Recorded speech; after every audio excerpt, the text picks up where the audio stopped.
Hi everyone, Tom here, and I'm joined by Nick Kaman for another Crab's Treasure from Aggro Crab. Nick, how are you doing at PAX? And it's very exciting to see this at the end of an indie world one time. How's it been with development, and can you tell us about your game a bit? It's been a long development cycle.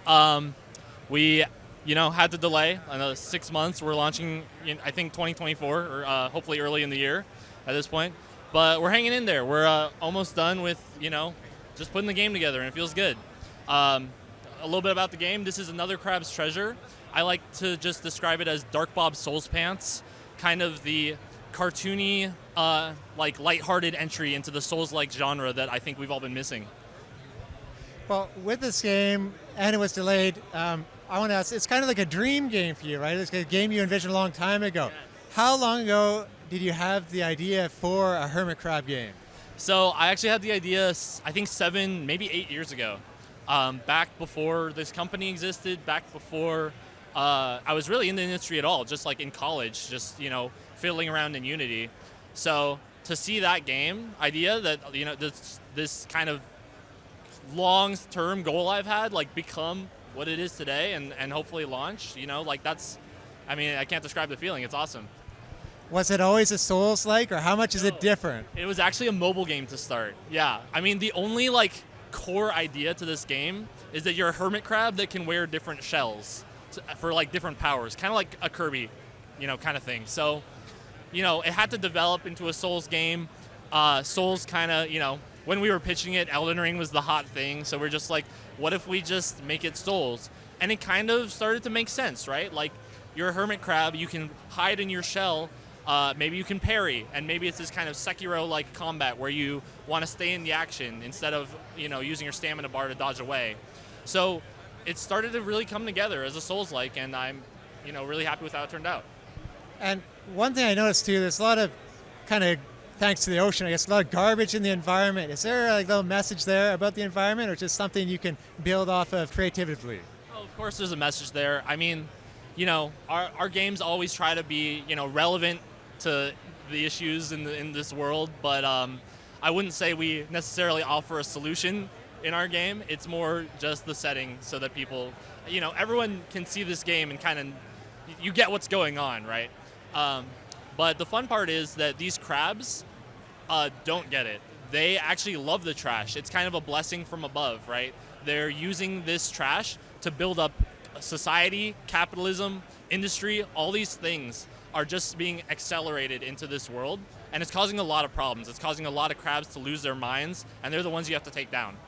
On the boss itself, it's got like a garbage bag for a hat, basically. Yeah. So Yeah, it's really fun to just kind of use trash as inspiration for boss designs and also their combat styles. So in this demo, we've got a boss, the Polluted Platoon Pathfinder, that uses a glass bottle as his weapon, and halfway through the fight, he breaks it, and now it's a shank, right? That's just, the kind of thing we've got going on in this game.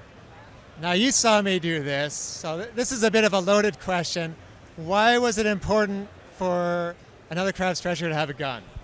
It's very important for another Crab's Treasure to have a gun because of accessibility.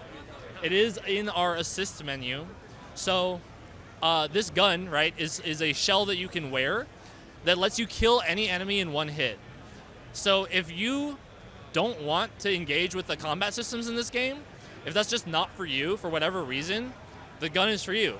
Actually, we think, it's kind of a fun thing, it's kind of a silly thing, but in a way, this is our answer to how do I play this game on story mode, And we'll see what the audience reception to that is, but for now, it's a good TikTok bait. Yeah, I was surprised killing the boss in one hit. I'm like, well, I thought 3 or something, but... Yeah. No, if you want the gun, you're getting the gun, right? So it's remember, players, you control the buttons you press. So don't feel like you have to go get the gun just because that's the most efficient way to beat the boss. Play the game how you want to play the game. But the options are there if you want them. And I just want to ask quickly, were there any lessons you learned from your previous title, Going Under, that you applied to another Crab's Treasure? Oh, totally. We've kind of found our niche in this 3D action, third-person genre. That's where we're comfortable. That's the kind of games we like to play.